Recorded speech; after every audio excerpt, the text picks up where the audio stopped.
Shalom Aleichem, bienvenidos. ¿Cómo están todos ustedes? Me alegro que estemos juntos de nuevo.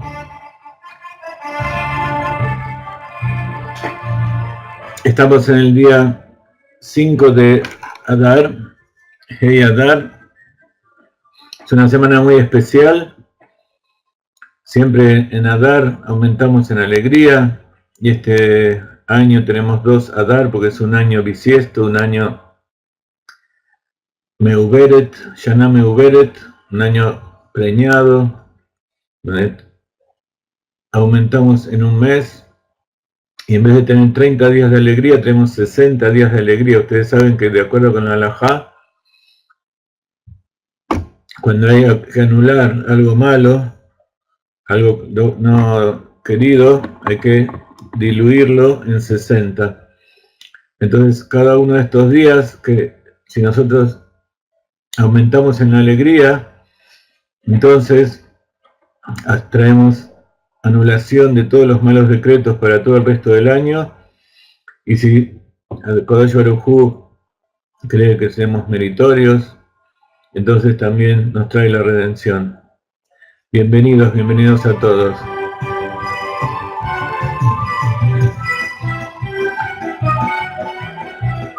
Comenzamos la perashá Tetzaveh este domingo, este Yom Rishon. Ayer leímos la perashá Trumá, que estudiamos la semana pasada.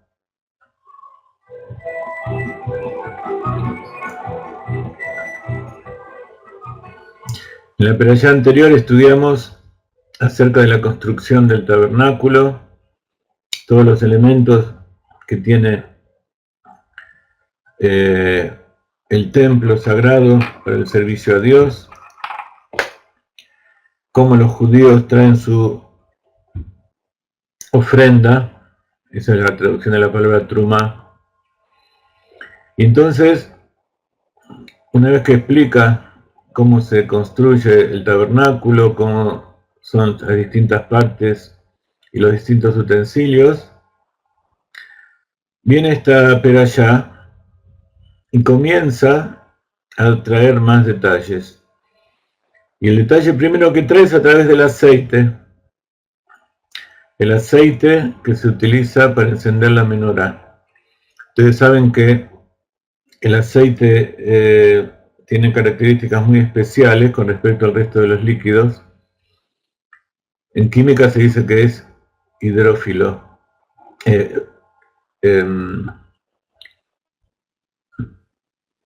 Hidrófobo o lipofílico.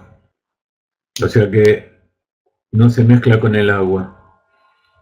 Pero aparte de no mezclarse con el agua, hay muchas otras cosas que no se mezclan con el agua.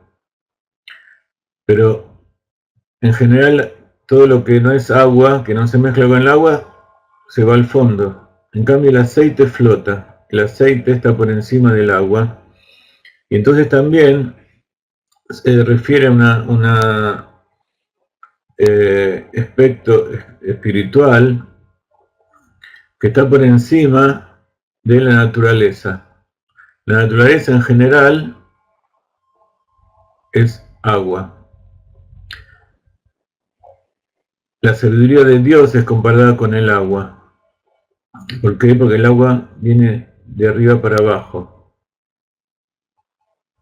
Jochma, la sefirá de Jochma, que es la primera revelación de la voluntad de Dios, es comparada con el agua que da vida, el agua que baja a este mundo y hace crecer todo, hace brotar todo. El aceite está por encima de eso, por eso los Jajamim, los sabios de la Kabbalah, los sabios de la Torá, y así lo trae el Zohar, compararon el aceite con el aspecto que está por encima del entendimiento, o sea, con Keter. ¿Me están escuchando? Espero que sí. Ok. Bueno, si alguno tiene algún problemita, tiene que fijarse en los controles de su computadora o volver a conectarse y van a escuchar bien. ¿Hay algún eco, hay un doble sonido o algo que moleste? ¿Está todo bien?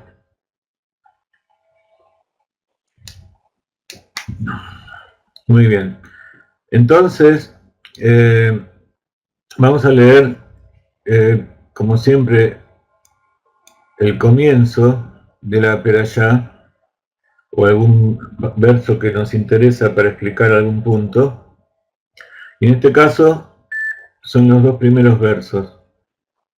Como decíamos entonces, estos dos primeros versos que tienen que ver con el aceite. El aceite se refiere a ese nivel que está por encima del entendimiento que se llama Keter. Y en Keter hay distintos niveles. Hoy quería tomarme 5 o 10 minutos para explicarles un poco acerca de la estructura del alma, la estructura de la Sefirot, porque vi que hay mucha gente que todavía no lo tiene claro, o como hay mucha gente que vino ahora, y hay mucha gente también que tiene conceptos que trae de otros lugares, entonces es como que se le mezcla un poco, tratan de entender aquí y allá y la mezcla a veces no sirve para comprender las cosas de la Torah. Vamos a estudiar entonces primero la parte literal y después vamos a ir profundizando. Comienza la Torah diciendo: tú debes ordenarles a los israelitas que te traigan aceite de iluminación claro, hecho de olivas prensadas a mano, para mantener la lámpara ardiendo constantemente. En castellano se entiende, pero no es tan poético como en hebreo. En hebreo suena muy lindo. Beatat etzaveh et bnei Israel veikhu eleja shemen zait zach katit lamaor laalot ner tamid. Entonces literalmente dice Beatat etzaveh, y acá hay que poner el acento. En general, las cosas que uno más siente y las que más comprende son justamente las que no se ven. Aquello que nos llama la atención en general son las cosas que son muy abiertas y muy explícitas, pero cuando uno quiere estudiar la Torá tiene que prestar atención especialmente a las cosas que no se ven. Y entonces aquí no se dice, no habla a quién le está ordenando. Continúa de la perashá anterior, pero la perashá misma empieza hablando a alguien que sabemos que es Moshe, pero no está su nombre aquí. Veatat etzaveh, y tú ordenarás, et bnei Israel, al pueblo de Israel, a los hijos de Israel, veikhu eleja shemen zait zach katit lamaor, laalot ner tamid. Veikhu quiere decir que tomen, que ellos por supuesto ahí en el desierto donde están no tenían aceite, no tenían árboles de olivo donde poder sacar el aceite. Entonces evidentemente ellos habían traído de Egipto. Entonces dijo, cada uno traiga aceite. Quiere decir que todos tenían aceite, y no solamente, y no cualquier aceite, sino un aceite especial que era zah. Zah quiere decir puro, refinado, que no tiene impurezas. Katit quiere decir prensado. Ahora vamos a ver lo que nos dice Rashi para explicar cada una de estas palabras, porque es importante. La Maor no dice para iluminar, que sería leair, sino dice la Maor, para la lámpara. Y por supuesto cuando se dice la lámpara es para iluminar. Pero también esto se refiere a que no es simplemente que uno enciende el aceite, sino que el aceite ese tiene que estar investido dentro de un recipiente para poder iluminar. ¿Sí? Lealot ner tamid, para elevar la llama eterna. Entonces acá hay muchas alusiones, por supuesto, al alma, que vamos a tratar de explicitar un poquito. Rashi explica la parte literal siempre. Todo lo que un chico de 5 años se tendría que preguntar. Dice, Beatate sabe, y tú ordena. Zah. Dice, y tú ordena, y que seas Zah. ¿Qué quiere decir Blish Marim? Sin borra, sin todos los residuos que quedan de cuando se muele una fruta. Como Shinino Beminahot, como estudiamos en el Talmud, cuando se habla de la ofrenda de Minjá, ustedes saben que la ofrenda de Minjá no era una ofrenda de animales, sino que era vegetal, donde se mezclaba cereal, harina, con aceite. Entonces, hay distintas clases de aceite. Nigargero Berosh Zait Hule. En la aceituna hay, en la cabecita hay como todas las frutas tienen un pequeño cabito, tienen un pequeño algo durito y tiene su carne y su semilla, su hueso en el medio. Entonces explica que tiene que ser puro sin nada de eso que le puede llegar a contaminar. ¿Para qué? Para que la luz que salga de ahí sea pura. Entonces, dice, no solamente tiene que ser pura y limpia, sino que tiene que ser katit. Para que sea pura y limpia, tiene que ser prensada a mano. ¿Por qué? Porque ustedes saben que el aceite tiene varios tipos de procesos. El más puro y refinado es aquel que se toma la aceituna, se lo prensa un poquito, y las primeras gotas que salen de allí, que es el aceite sin tanta contaminación, eso es lo que es la primera prensada, es lo que se utiliza para la menorá. Dice, azaitim ayak kutash bemapteshet, o sea, estaba exprimido, apretado en una prensa. Veino tohanan beriham, y no estaba molido en una moledora, en un molino. Porque también, para hacer en cantidad, se puede tomar la aceituna entera, molerla directamente, y luego se prensa y entonces sale todo lo que hay ahí adentro. Pero ya una vez que está todo mezclado es más difícil separar. Entonces dice, Sheloy yubo shmarim, para que no haya residuos, que no haya toda la borra allí. Ustedes no sé si fueron alguna vez a ver cómo se hace el aceite. Nosotros fuimos en el norte, en Israel, el lugar donde se produce el aceite de mejor calidad es donde estaba el Shevet Asher. que fue bendecido por su papá Israel, que iban a nadar en aceite.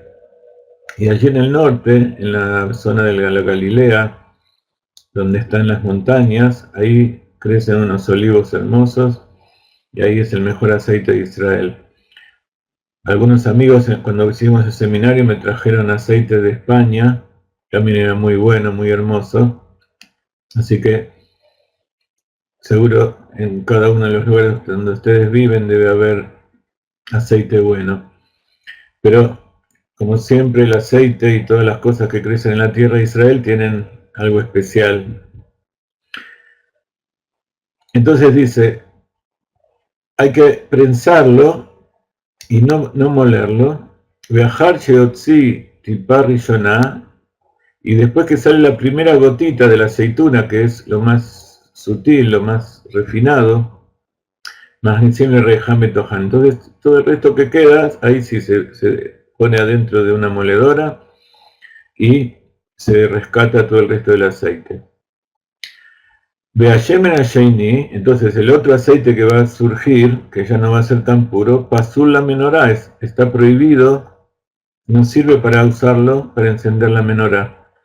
Be'kasher la minajot, pero sí es kasher para hacer la ofrenda de minjá.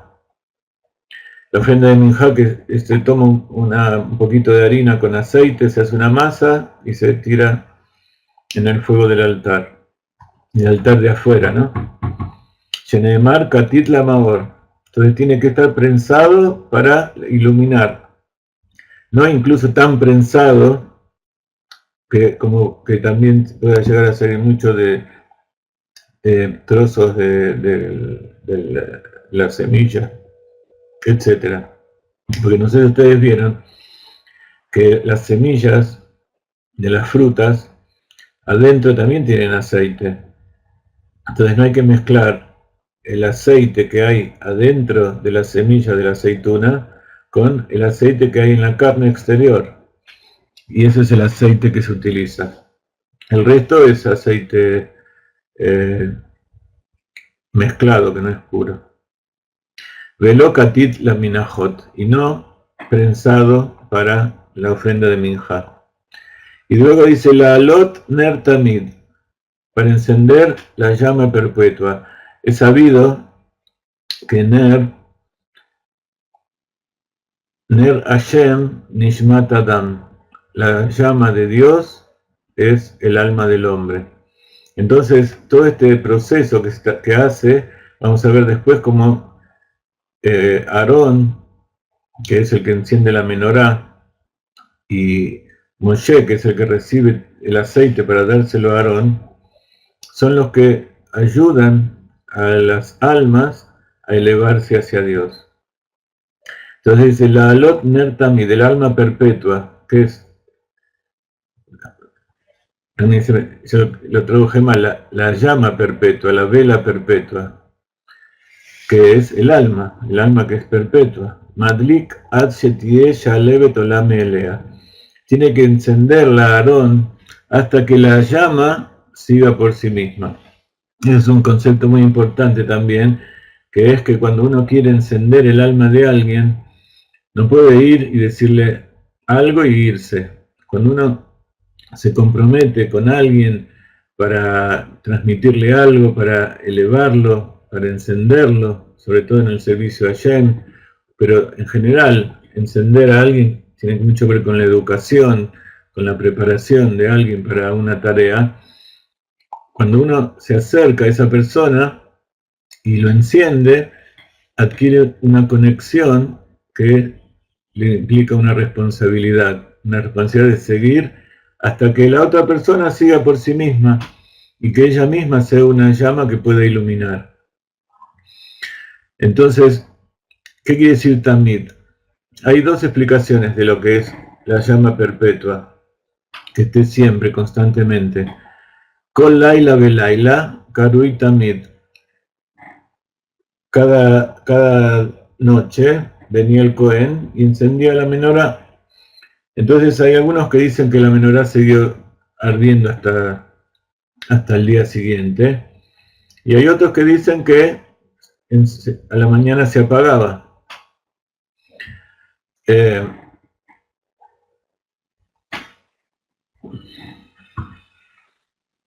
Entonces,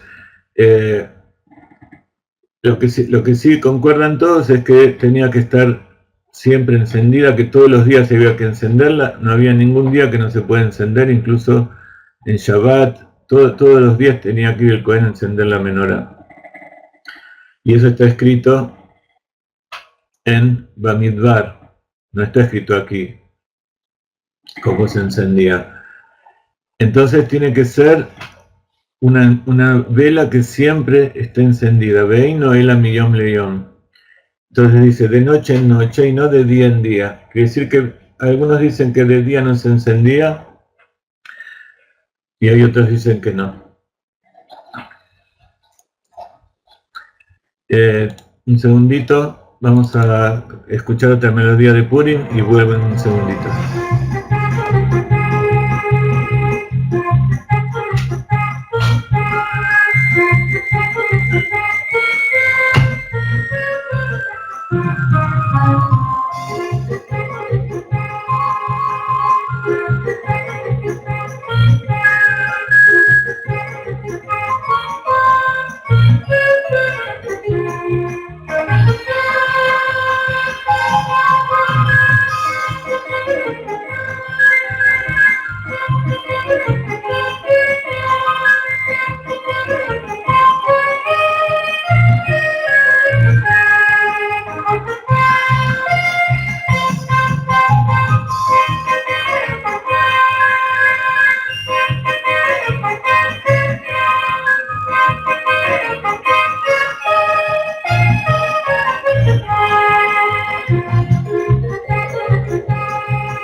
Muy bien.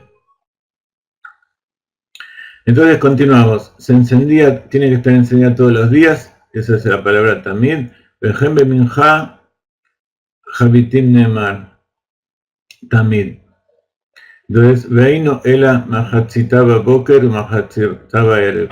Entonces no significa que se enciende una a la noche y otra a la mañana, sino que tiene que estar encendida desde la noche. Abal tamid, emor, valechem, apanim, ni Shabbat le Shabbat.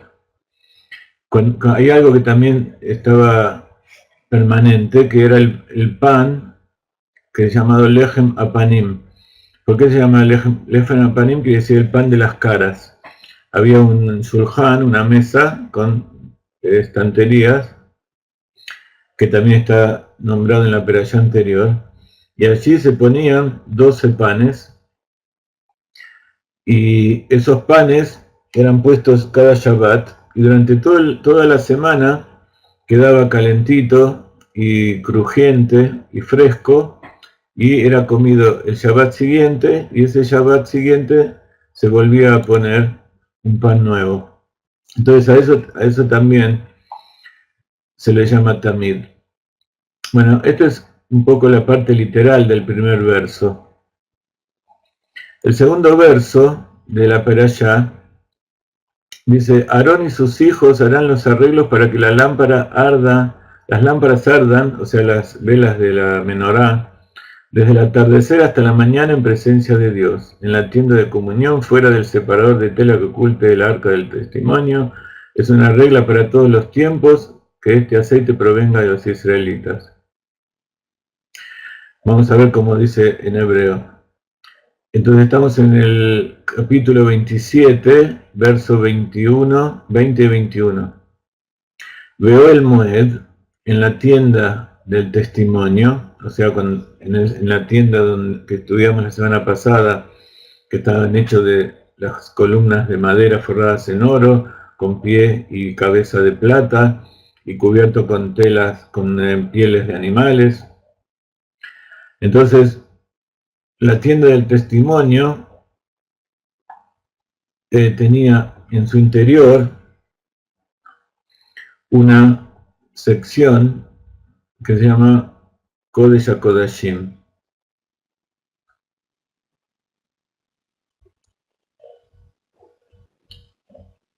y ahí estaba el arca.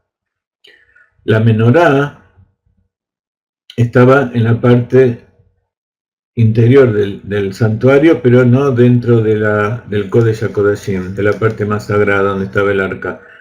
Y esa parte se llama Kodesh, el lugar sagrado.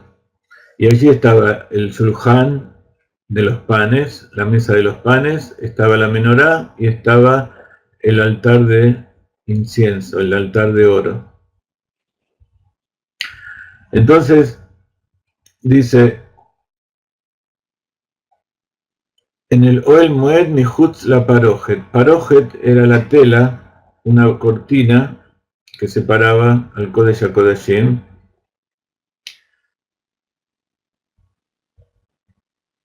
Pero dentro del templo, al lado del lugar donde está esa cortina que se llama Parojet. Hoy en día tenemos en el Beit Knesset un arón, también un armario donde ponemos la Torah adentro y afuera ponemos una cortina. Esa cortina se llama Parojet. Ayer al-Aidut, entonces esa cortina separaba ese lugar sagrado donde entraba el Cohen en Yom Kippur y estaba el Aarón con los serafín y adentro las tablas del testimonio, etcétera, etcétera. Entonces, Yarojo todo Aarón, Ubanav, Me'erev ad Aboker. Desde la noche hasta la mañana iban a preparar. Había todo un orden de cómo se limpiaba la menorá, que posiblemente vamos a estudiar cuando se hable de eso. Lifnei Hashem, tienen que estar dirigiéndose frente a Dios. Hukat Olam. Este Hukat es esos secretos que no tienen un significado. Ustedes saben que hay hay tres tipos de leyes en el pueblo de Israel, en la Torá. Una son las leyes que son lógicas y que posiblemente son lógicas para todos los pueblos. Hay otras leyes que también son lógicas, pero que son lógicas de acuerdo al cumplimiento de la persona, como el Shabbat o como el Kashrut, pero de acuerdo con el cumplimiento de los preceptos que nos pide Dios en la Torá, que no son para todos los pueblos. Pero hay algunas leyes que son específicas para el pueblo de Israel, como la de la vaca roja, porque no se sabe cuál es el motivo. Entonces, eso se llama Hukat. Hok es un decreto, así fue decretado y no podemos preguntar por qué. Aunque el Kodesh Baruj Hu igual nos revela, transmitiéndonos la parte interior de la Torah. Entonces va a ser un decreto eterno, le dorotam. Dor quiere decir generaciones, para todas las generaciones. Meet Benei Israel.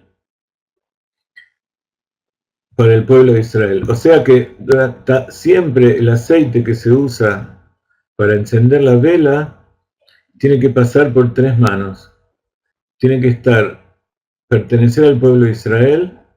El pueblo de Israel tiene que donarlo, ofrendarlo como parte de las 13 elementos que se utilizaron para el tabernáculo y después todo lo demás que se ofrendó para hacer el templo y para el servicio de los Kohanim.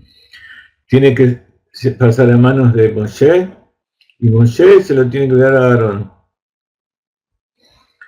Entonces dice Rashi, Me'erev ad Boker, desde la noche hasta la mañana. Tenla Midatá shetie doleket me'erev ad Boker. O sea, hay que poner una cantidad de aceite suficiente como para que esté encendida hasta la mañana. Veshuró Jajamim Hatzilog.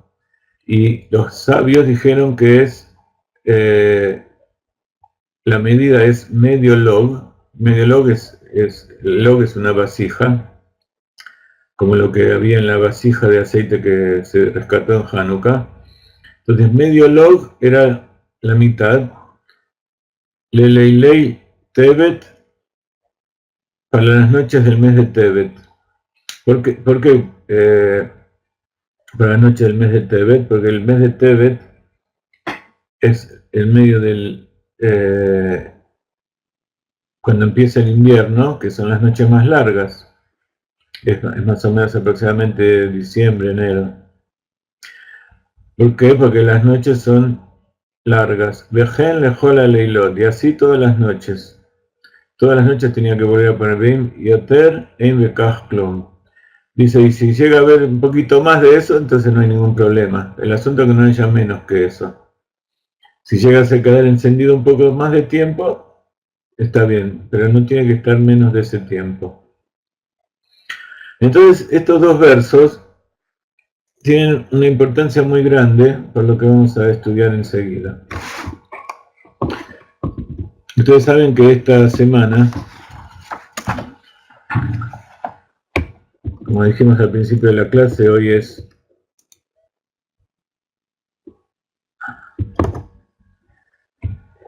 Hei de Adar, Aleph, el 5 del primero de Adar. Y el 5 del primero de Adar es el comienzo de la semana donde está el día que nació Moshe. Pero no solamente nació Moshe, sino que también murió Moshe. ¿Ustedes se acuerdan qué día es ese? Es el día Zain Adar. El día Zain Adar fue justamente el día que Amán, el malvado, como cuenta la Miglá de Purim, y salió en el sorteo, decidió que iba a eliminar al pueblo de Israel. ¿Por qué? Porque dijo, como fue un sorteo, el sorteo tiene que ver con el destino, con la suerte que Dios decide.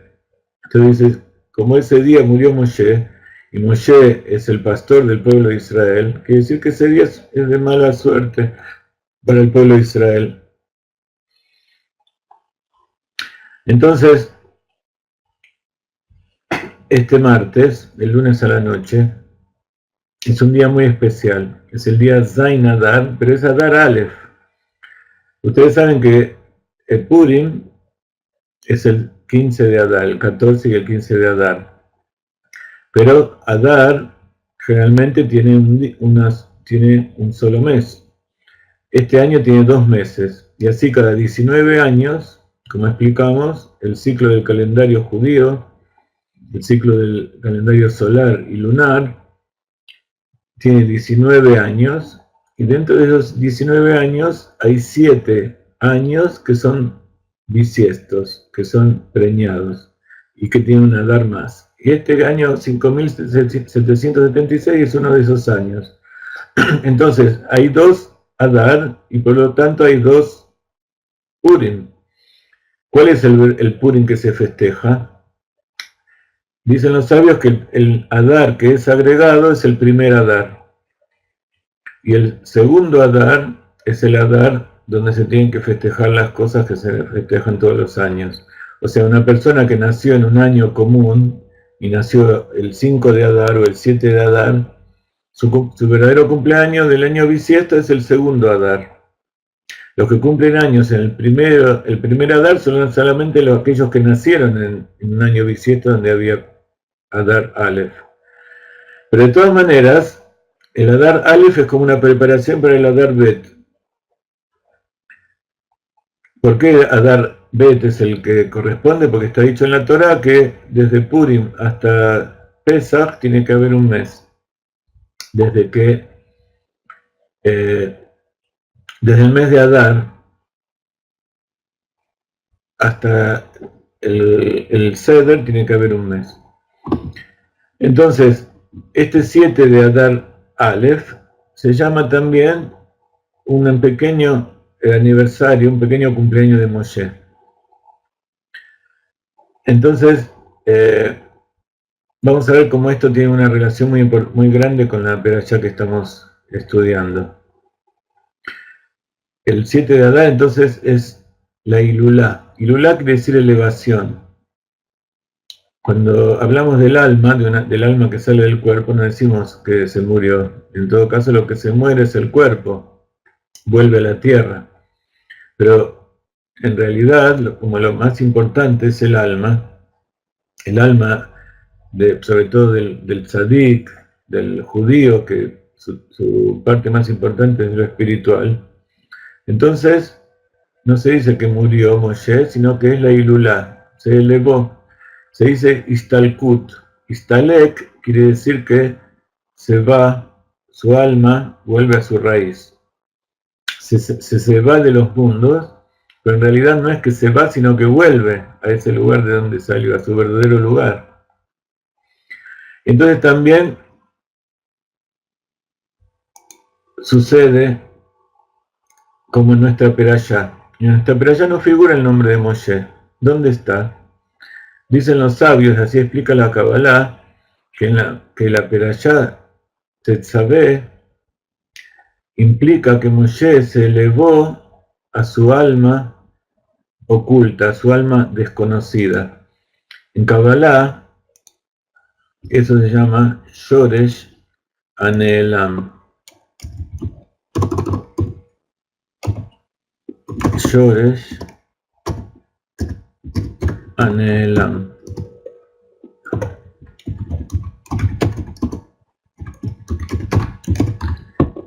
Aneelam, Shoresh ustedes saben que quiere decir raíz.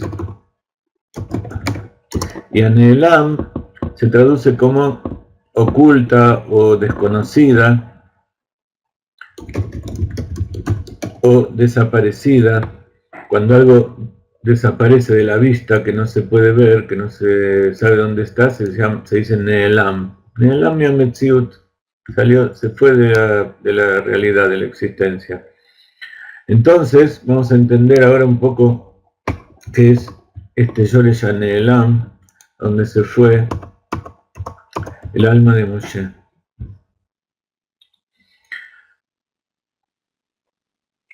No hay ninguna perashá en toda la Torá, desde que nació Moshe Rabbeinu, que no figure su nombre, salvo esta perashá, Tetzaveh. Desde que nació Moshe en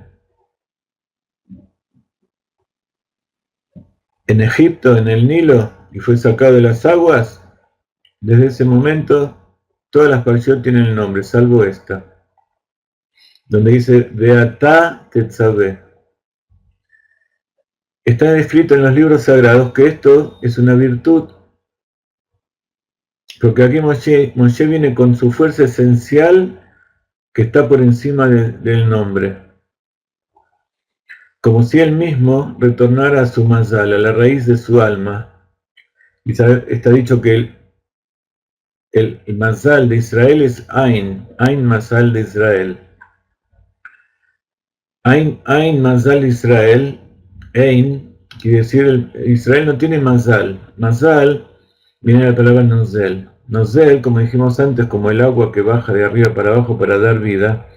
Cada uno de nosotros tenemos una fuente de energía, de vitalidad que nos hace existir. Depende de dónde sea la raíz del alma y el nivel espiritual de la creación, entonces esa raíz es más elevada.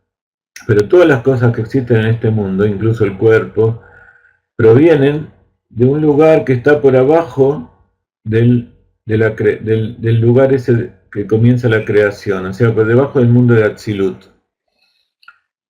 Y eso se llama Mazal, que generalmente en el mundo este que nosotros conocemos son las constelaciones. Los sabios vieron que las constelaciones y los planetas y la luna y la tierra y la naturaleza en general tienen una influencia muy grande sobre los seres humanos y sobre las plantas y los animales, incluso sobre lo mineral. Así la fuerza de gravedad de la luna genera las mareas y tiene que ver con el ciclo de fecundidad de la mujer. Pero espiritualmente, entonces, así como el sol nos da vida y se inviste en la naturaleza, y todo lo que hay en la naturaleza es porque el sol le dio vida y lo hizo existir, nosotros nos alimentamos de eso físicamente. También esa es una parábola de lo que pasa espiritualmente. cada una de las cosas de las cuales nosotros nos alimentamos tiene una raíz más elevada. Nosotros no podemos alimentarnos directamente de la luz del sol. Necesitamos que esa luz del sol, esa energía, esté investida dentro de cosas que nosotros podemos utilizar. Entonces nosotros fabricamos, por ejemplo, receptores de la luz para generar energía, o quemamos carbón o petróleo o energía atómica para generar electricidad.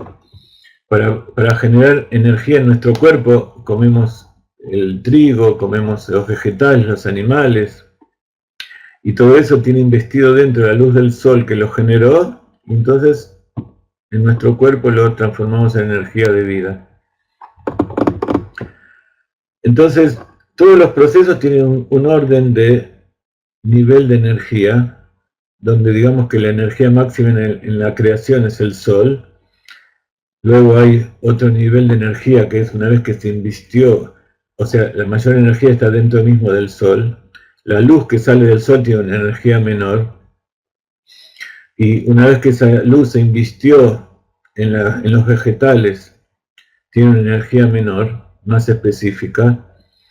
La luz que no se invistió en los vegetales y pegó en la piedra o en la tierra o en el agua, produjo calor, produjo movilidad, produjo un brillo que volvió.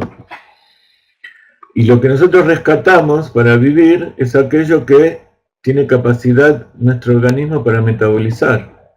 Así cada nivel de los seres creados tiene capacidad para metabolizar otras cosas. Las plantas simplemente necesitan agua y dióxido de carbono y algunos minerales. Nosotros necesitamos un poquito más que eso para vivir. Y así también pasa con la raíz de nuestras almas.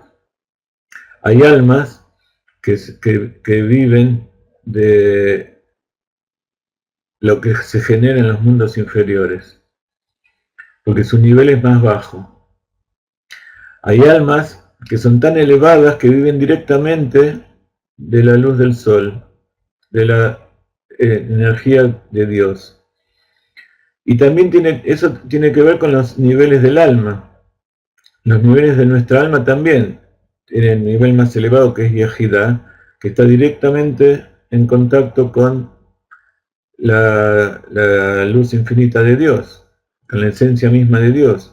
Pero eso tiene que bajar de nivel en nivel en el alma, de Yehidá a Hayá, Hayá, Neshama, Neshama, Ruach y Ruach HaNefesh, para que eso tenga una influencia en nuestro ser. El Nefesh, que es el nivel más bajo de energía, da vitalidad al cuerpo. El Ruach, que es un nivel superior de energía, es el que aviva nuestras emociones. El Neshama, el nivel de Neshama de la Neshama. Neshama se llama en general, también se llama Nefesh en general. Pero el nivel del alma llamado Neshama es el que inspira nuestros pensamientos.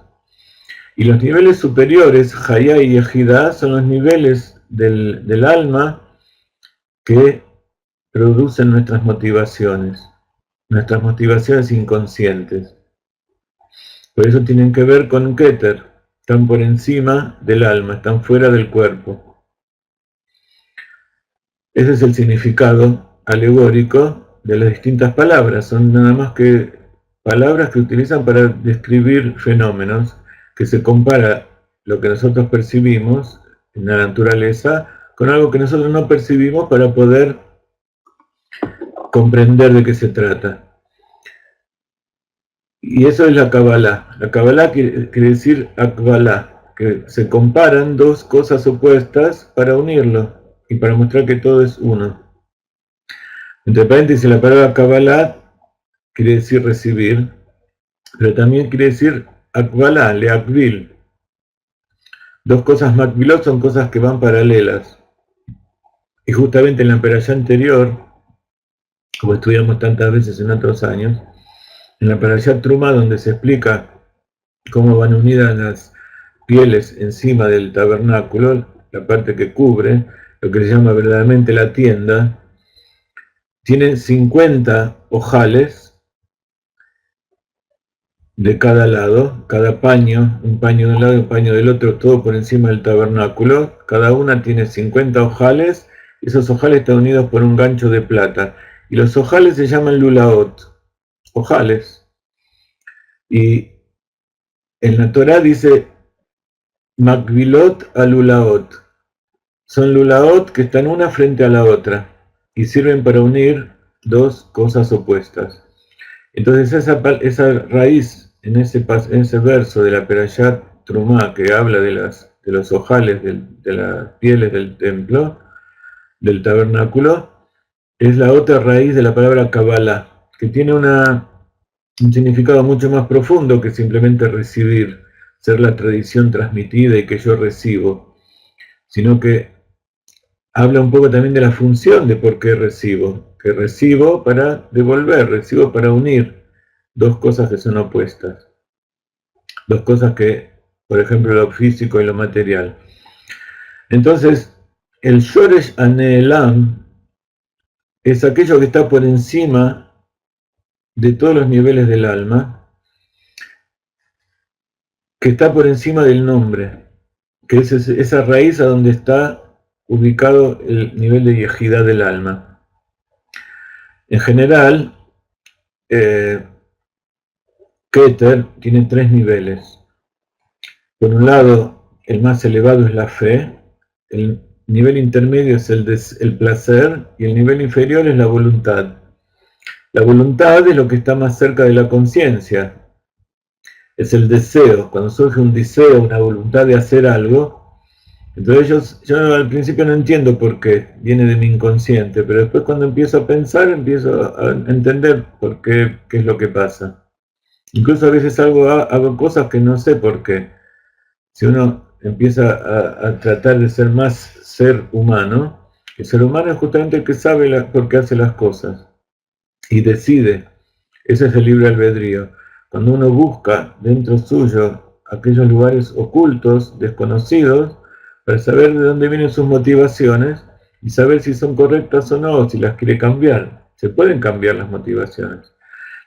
A medida que va subiendo el nivel a que llegamos en el inconsciente es más difícil de cambiar o imposible. Los deseos que tienen que ver con el placer,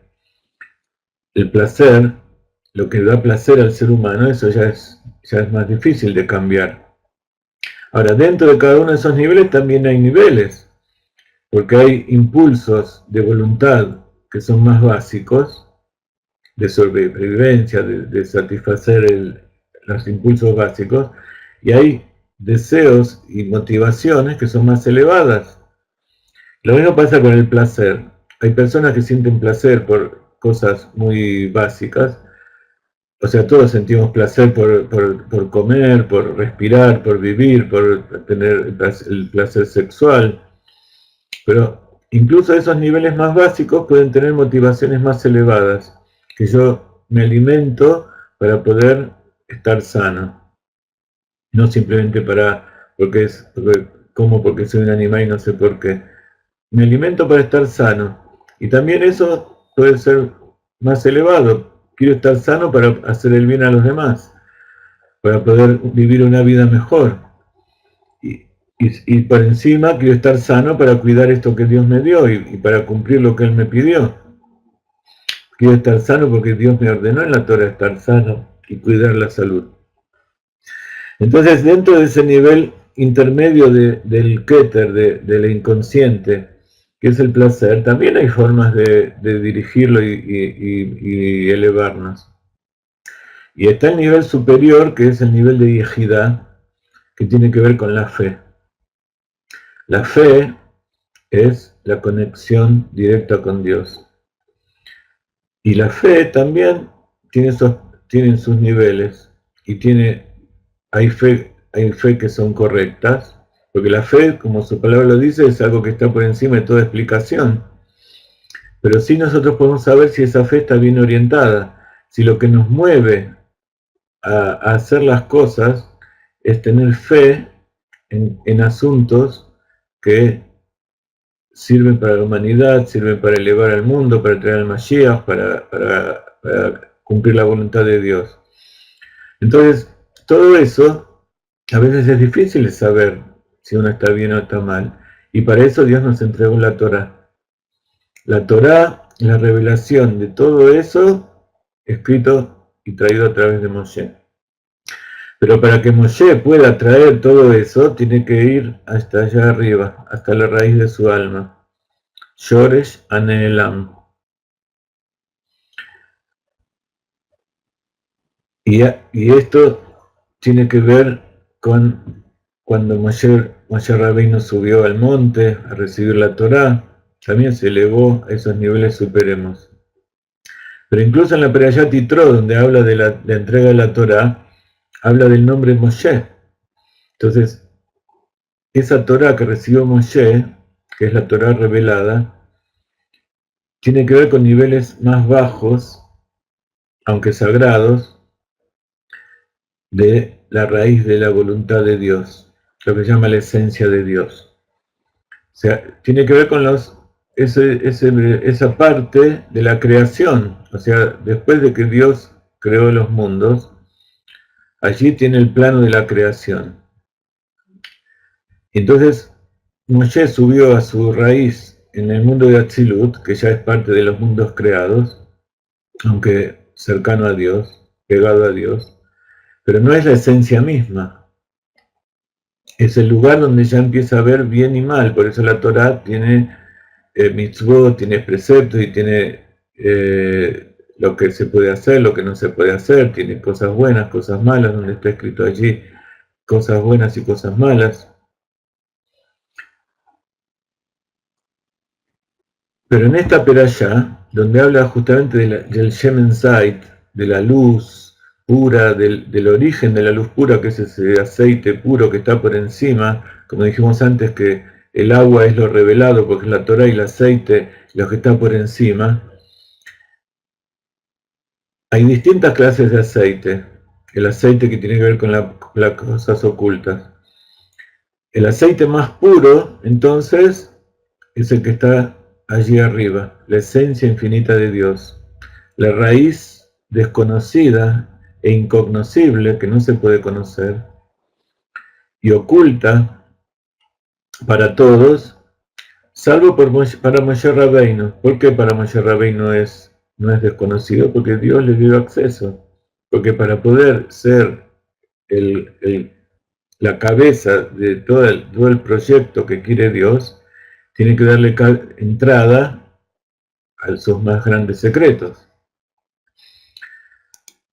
Como una persona que quiere hacer una empresa, un emprendimiento, y nombra a alguien para que lo dirija, para que sea su representante. Tiene que darle todo el conocimiento y todas las motivaciones para que tome decisiones en momentos en que tiene que estar, en que él tiene que decidir sin estar en presencia del dueño. Entonces, subió a ese lugar donde está el Ain, la nada, que es el Masal de Israel. Y entonces subió a ese lugar que está por encima de todo nombre. Cuando Moshe vuelve hacia allá arriba, tomando a través del aceite que le trajo el pueblo de Israel, eleva también al pueblo de Israel, a ese lugar donde está la raíz. Y cuando el pueblo de Israel está conectado con todo su alrededor, con todas las personas que se quieren conectar y con toda la parte del mundo que ellos utilizan para cumplir los preceptos, elevan todo eso también a ese lugar. Y esto que está pasando en este momento aquí, ahora con ustedes, es algo así. Nosotros estamos estudiando cosas ahora que durante miles de años estuvieron ocultas. Incluso si hay palabras que se dijeron, estaban fuera del acceso de todos los pueblos del mundo, incluso de muchos judíos. En cambio, todo esto se está poniendo al acceso de todo el mundo, porque ya llegamos al final. Y toda la gente tiene que estar conectada con ese nivel superior del alma, que es su raíz en la esencia infinita de Dios. Entonces, ¿de dónde viene literalmente todo este tema de que no está el nombre de Moshe? En la perashá que viene, en la perashá Kitizá, se habla acerca del becerro de oro, el pecado del becerro de oro, a causa de la cual Hashem quiere eliminar al pueblo de Israel. Y Moshe le dijo, si vas a eliminar a tu pueblo, bórrame del libro que has escrito. Yo no quiero no quiero figurar acá en este libro si no perdonas al pueblo de Israel. Si el pueblo de Israel está, yo estoy. Si el pueblo de Israel está, borrame. Y borrame significa que no es que de repente en una época estuvo y de repente desapareció, sino que va a estar, cuando Dios borra algo, significa que es como si nunca hubiera estado.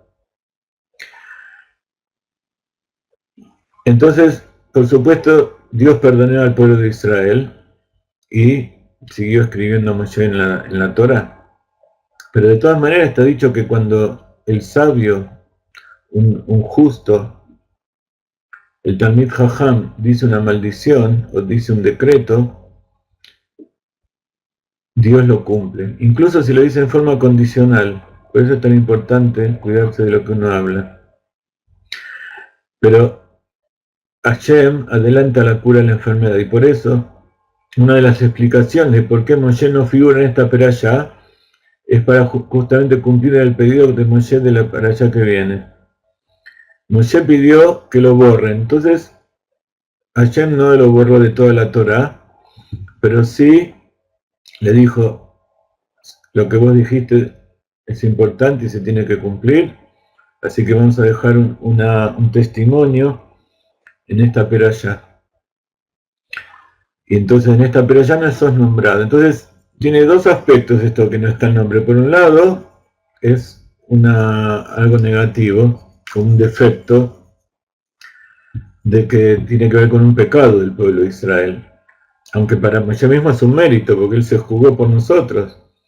Pero de todas maneras está asociado al pecado del becerro de oro. Pero por otro lado es una virtud, porque está asociado con el hecho de elevarse a ese nivel superior, a la raíz del alma de Moshe Rabbeinu, una elevación, ya, como dije, incluso superior a la que hubo en la entrega de la Torá.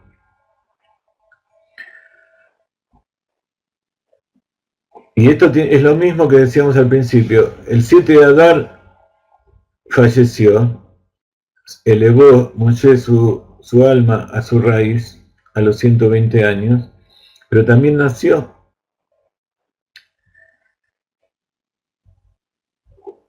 Y es interesante notar que cuando Moshe nació estuvo bastante tiempo sin nombre, o sea que él en esencia pertenecía, incluso al nacer, a ese nivel en que se está por encima del nombre.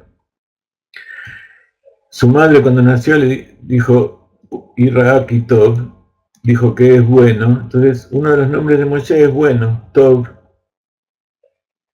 y de ahí viene la raíz del Baal Shem Tov. El nombre de Moshe es bueno, Shem Tov, y Baal Shem Tov es justamente ese poder que tienen los tzadik, los tzadikim que a Kadosh Baruj Hu se los da, de poder asociarse a ese nombre de Moshe que tiene la capacidad de conectarse con el infinito. Cuando él nació fue ocultado 3 semanas, hasta que Batia, la hija del faraón, le dio el nombre de Moshe. O sea que el mazal inicial de Moshe es un mazal que no tiene nombre. Está por encima de las 12 constelaciones, por encima de todo, Ain Mazal de Israel. Y esa es la conexión tan importante con este mes de Adar, con el 7 de Adar y con la perashá de esta semana. Entonces, ¿cuál es la explicación hasídica? Para poder expiar y perdonar a todo el pueblo por el pecado, tiene que haber una elevación. Entonces, si nosotros, así también Moshe no se eleva al pueblo de Israel a la Ain de Moshe Rabbeinu. Y al subir a la nada divina, a la Ain, por encima de los mundos, allí se borra, se perdona, se condona incluso todos los pecados, y no solamente los pecados anteriores, sino también los pecados futuros. Entonces en esta perashá está la fuente de que en el futuro por venir se va a revelar que Israel no solo es perdonado, o sea, figura que pecó, pero no solamente va a ser perdonado, sino que en esencia, y de acuerdo con lo que se llama el Dat Elión, la verdadera comprensión de Dios, que tiene que ver con la esencia de Dios, donde está la raíz, el Ain Mazal de Israel, allí Israel nunca pecó. Y por eso cuando se hace Teshuvá verdadera, se retorna a ese lugar y todos los pecados se transforman en méritos. Ese es el poder de la Teshuvá verdadera. Entonces esto es el Mazal.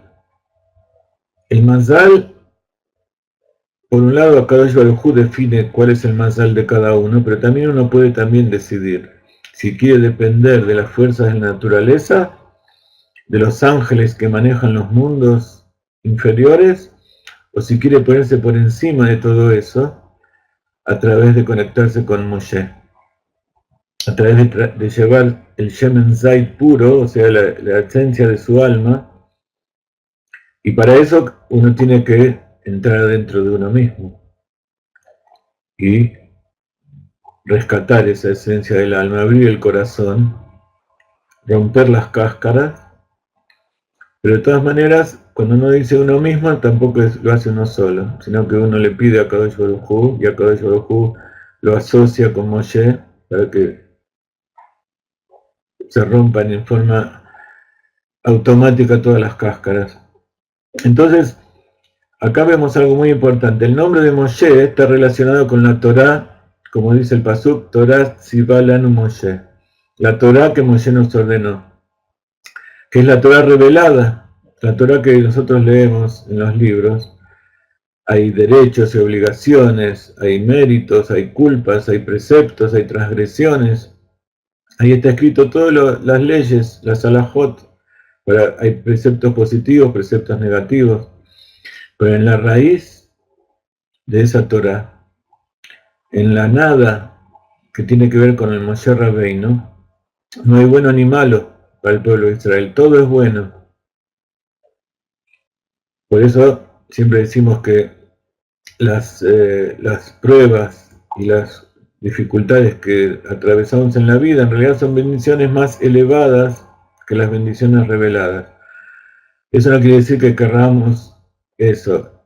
Siempre hay que pedir que la bendición y la bondad venga por el buen camino, por la bondad, por la alegría, por la felicidad.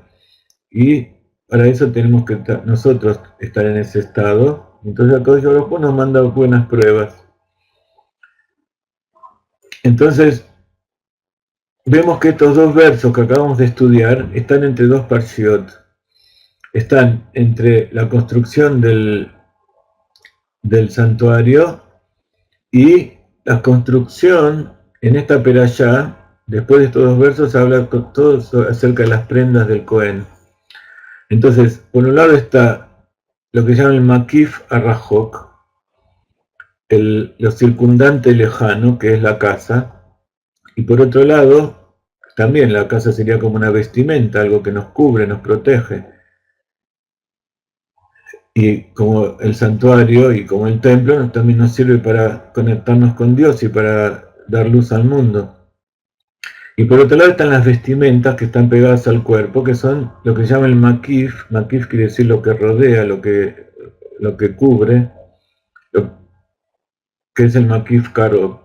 Antes hablamos entonces de que hay distintos niveles de Keter, distintos niveles del inconsciente. El inconsciente es el makif, lo que está por afuera de la mente, está rodeando. Y pnimi quiere decir interior. De los 5 niveles del alma que vimos recién, Yehidá y Hayá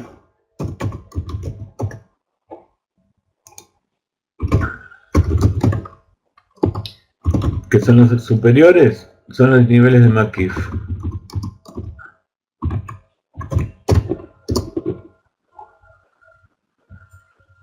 ¿Sí? Makif quiere decir que rodea, está por fuera. Pero hay un Makif Rajok, como la casa, incluso como el cielo también es como una cúpula, una casa que nos rodea, pero eso ya es el súper alejado. El Makif Arrajok, que es la casa, es el nivel de Yehidá. Y el Makif Karov, que quiere decir cercano, es la vestimenta. Entonces, este aceite, esto que estamos estudiando aquí, de traer aceite y elevarlo, tiene que ver con la unión de estos dos niveles. Está escrito en Kabbalah, ahora vamos a ver a dónde queremos llegar. Entonces, hay casa y hay vestimenta, que representan el Yehidá Sheba Nefesh, el nivel de Yehidá, el Makif Arrajok, y la vestimenta representa el Makif Akarov o Hayá del alma. Yehidá es aquello que está uno con Dios y que nosotros está muy lejos de nuestro conocimiento. Hayá es ese nivel del inconsciente que de repente se nos revela en Jochma, que de repente tenemos alguna chispa de una idea que se nos ocurre, y cuanto más tratemos de expandir nuestro conocimiento y nuestras ganas de conocer, más cosas se nos revelan. Por eso significa ser un recipiente.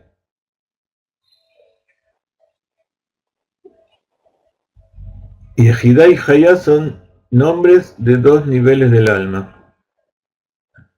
Pero uno es más elevado, que es uno con Dios, y Hayá es lo que ya da vida al cuerpo, lo que se inviste en el cuerpo, es algo que entra y sale, que si nosotros no lo captamos, eso se escapa y vuelve al inconsciente, se queda oculto allí. En cambio, Yehidá nunca se revela, solamente podemos inferir nuestra fe de acuerdo a aquellas cosas que van ingresando. Si se nos ocurren pensamientos bajos, quiere decir que hay que limpiar allí algo en el inconsciente. ¿Cómo se limpia? A través de limpiar las vestimentas físicas.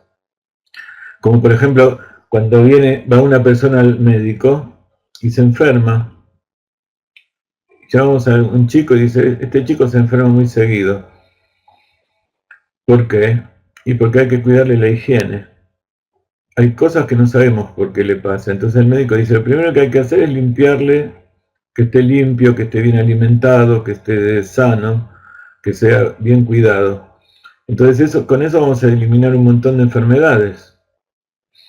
Entonces, si hay algo que está por encima de todo eso, ya es más difícil que nosotros lo podamos curar, hay que dárselo al médico, e incluso hay cosas que los médicos todavía no saben. Lo mismo pasa con el alma. Cuando nosotros queremos limpiar algo de nuestra alma, no podemos ir al inconsciente, porque el inconsciente por definición no lo conocemos. Entonces tenemos que limpiar las partes que nosotros sí conocemos, que son nuestro pensamiento, nuestras emociones y nuestra acción. Entonces, a través de limpiar esos tres niveles, entonces se limpian los niveles superiores del alma, se limpian los canales, se hace un recipiente para recibir niveles superiores y más puros. Entonces, ¿cuál es la característica de todo intermediario? Necesitamos que aquello que está lejos, que está por afuera, entre. Pero necesitamos un catalizador. Y todo catalizador tiene característica de lo que está en un extremo y lo que está en el otro extremo. Y por otro lado, otra característica es que tiene una raíz más elevada que ellos. Por el mismo hecho de tener ambos componentes en su interior, eso está por encima de ellos. Entonces eso significa que este tema del aceite y del encendido de la lámpara tiene un nivel superior a la construcción del santuario y a la tarea del Cohen, a las vestimentas del Cohen. ¿Eso qué significa? Que vamos a llevar 10 minutos más para terminar con la idea. Que por un lado está el pueblo de Israel y por otro lado está Dios. El pueblo de Israel es lo interior y a cada Baruj Hu está allá afuera, lejos. Necesitamos a alguien que nos conecte. ¿Qué quiere decir conectar? Mostrar que en realidad está unido, que por afuera parece desconectado, pero en realidad está unido. Y entonces, por eso el primer verso se refiere a Moshe. Dice, Beatat, y vos vas a ordenar al pueblo de Israel que traiga a vos el aceite. ¿Por qué se lo tiene que llevar a Moshe? Si Moshe no lo va a usar, lo va a usar Aarón. Y después dice, el segundo verso, Aarón y sus hijos harán los arreglos y harán que la lámpara se mantenga encendida todo el tiempo. Entonces,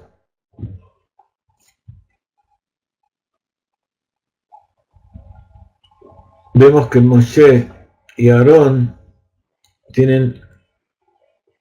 también son la parábola de los aspectos que hay en el alma.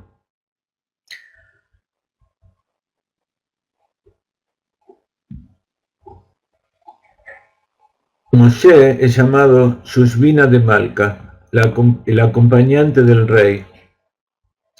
Y Aarón es llamado Shushbina de Matronita en Kabbalah.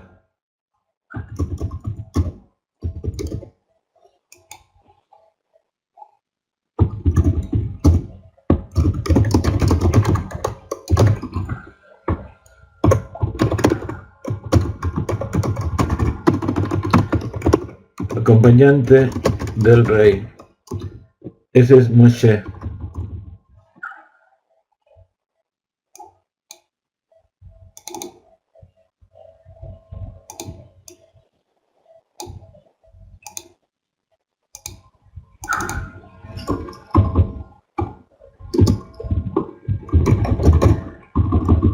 Y Aarón es llamado acompañante de la reina, Shushbina de Matronita. Malca en arameo es rey y Matronita es reina.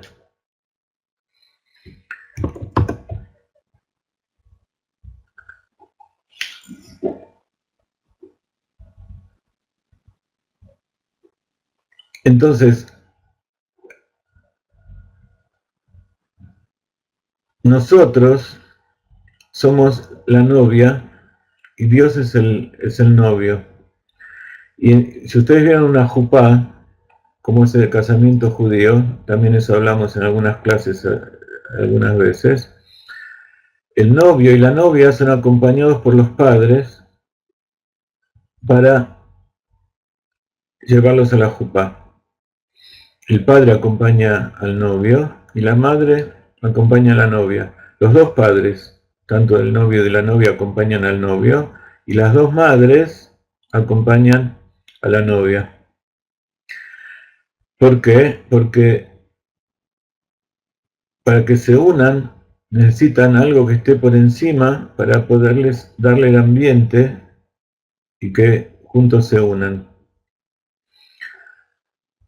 Por un lado, Aarón nos da la alegría de la mitzvah, nos da la luz, y Moshe nos da otro componente que es la autoanulación. Aarón es Binah, es la madre, representa a la madre, y Moshe representa al padre, Jochma y Binah. Jochma dentro de todo esto representa el aceite. Al aceite que viene, como dijimos que Jochma es una revelación del inconsciente, es ese aceite que penetra, pero como es insoluble con el agua, necesita un intermediario que sirva para penetrar. Entonces, como está dicho, Natata Simha Belibi, me diste alegría en mi corazón. Y esa es la alegría que da la madre cuando acompaña a la novia. Le dio una alegría al novio porque le trajo a la mujer, que es la felicidad del hombre. Entonces, el padre y la madre acompañan al novio y a la novia. El padre y la madre, Jochma y Binah, y representan, Jochma y Binah son una continuación de Yehidá y Haya dentro del cuerpo. Y acompañan a Kadosh Baruj Hu y al pueblo de Israel, al novio y a la novia, para que se unan. Entonces, por un lado, Moshe y Aarón están por encima de ese nivel que nosotros llamamos Hashem.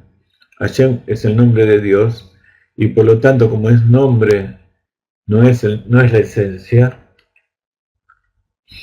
Y el pueblo de Israel, que es la presencia divina, la Shoshana, la rosa, que juntos se unen, y cuando se unen, entonces ahí se elevan, se transforman en padre y madre. ¿Qué significa eso? Que dan, se elevan al nivel de Moshe y Aarón a su vez. Por eso están por encima y llegan hasta la esencia infinita de Dios. Mientras son novia y novia, incluso cuando todavía no se produjo la unión entre ellos dos y todavía no tuvieron hijos, no son padre y madre, entonces están en un nivel en que el pueblo de Israel y Dios están en un nivel bajo de unión. Pero cuando se enciende esa llama y se transforma en una llama perpetua a través del trabajo de Moshe y Aarón, se eleva esa llama y se eleva por siempre. Quiere decir que se eleva a ese lugar que es eterno, que es el nivel de la raíz del alma. Y así es como Aarón y Moshe nos elevan a todos nosotros. Akucha Beriju Uchjinte, Akadosh Baruj Hu, el Dios, Uchjinte, la Shjina, que es el pueblo de Israel. Entonces, no voy a continuar ahora con el tema de la estructura del alma porque me va a llevar más tiempo y ya no lo quiero entretenerlos más. Pero ese nivel superior se llama Atik, ese nivel de la yajida del alma se llama Atik, y ese nivel inferior, que está más dentro de Keter, que está más conectado con la conciencia, pero que todavía se llama voluntad, razón, se llama Arij. Arij quiere decir Aroj, que se extiende, la extensión de la esencia hacia abajo. Luego, cuando se inviste en la mente, Jochma y Binah es llamado Parzuf Abba Beima. Entonces, Parzuf Atik, Parzuf Arij, Arijampin. Luego está el Parzuf, estamos hablando del Arizal ya, ¿no? Entonces, Abba Beima son los intermediarios, Jochma y Binah, que son intermediarios entre la conciencia y las emociones. Y luego están las emociones y la acción, las 6 sefirot del corazón que se llaman Zeir Anpin. Está Arijampin, quiere decir el rostro extendido o el semblante extendido, quiere decir que es el semblante que es la revelación de Dios se extiende hacia abajo. Y Zeir Anpin quiere decir el rostro joven, quiere decir que es el mismo rostro que está allá arriba, pero en pequeño como que son las emociones. Por eso las emociones revelan la esencia del alma, más todavía que el pensamiento. Y eso se llama el novio, Arijampin, Zeir Anpin, que son las emociones, es relativamente el aspecto masculino. y Nukva de Zeir Anpin, o sea, la parte femenina de Zeir Anpin es la acción, que es Malhut. Todo esto lo vamos a necesitar dentro de poco cuando comencemos a estudiar el tema de las reencarnaciones con el Arizal. Y Besrat Hashem, ya me están por entregar el libro terminado de la estructura del alma, o la anatomía del alma, que explica todas estas cosas y que tiene que ver con un curso que ya hicimos. Aquellos que quieran el curso le escriben a Jenny, ella les va a indicar. Y es importante estudiar todo esto, que como ustedes ven, si uno se pone a pensar es muy lógico, porque si lo comparamos con la estructura, con la psicología del alma de uno mismo, de cómo uno es, sabe que tiene un inconsciente, cosas que están muy lejos y cosas que están cercanas, que puede uno entender, sabe que tiene mente, emociones y acción. Entonces, si uno tiene esa parte básica comprendida, lo único que tiene que hacer luego es estudiar los nombres y a qué se refiere cada una de las cosas, pero uno lo puede asociar tanto con Dios y la espiritualidad, como con los mundos, como con el reino natural, con la física, la química, una hormiga, una hoja, un león, un elefante, un satélite, todo tiene esos mismos aspectos, porque todo lo que existe, Dios lo hizo a imagen y semejanza.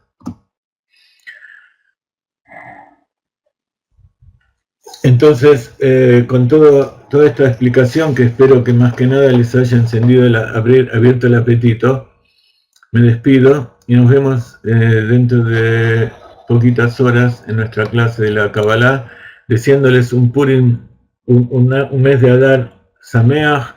Cuando este martes sea Zain Adar, piensen en Moshe Rabbeinu, piensen en cómo llevar el aceite puro, sacarlo más profundo del interior, y sepan que la Tzedaká salva de la muerte, justamente por esto, porque la Tzedaká es dar parte de uno mismo, es dar parte de la esencia de uno, el esfuerzo que uno hizo, lo eleva a Dios. Cuando uno se lo da a Moshe, cuando uno lo da a la difusión de la Torá, Moshe lo eleva allí arriba, y junto con eso eleva todo el resto del dinero y de las posesiones que ustedes tienen. Muy bien. Entonces, al principio de la clase explicamos que Zain Adar Aleph es una preparación del Zain Adar Bet, como Purim Katán es una preparación para el Purim de Adar Bet. Estaba explicando esto a Paulina porque parece que ella no estuvo al principio de la clase.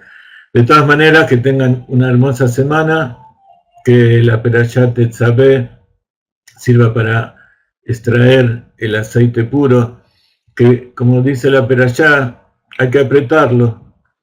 Para sacar lo más puro dentro de nosotros tenemos que ser apretados, pero no triturados. Se le implementa una pequeña presión y si estamos maduros, enseguida va a salir el aceite para iluminar.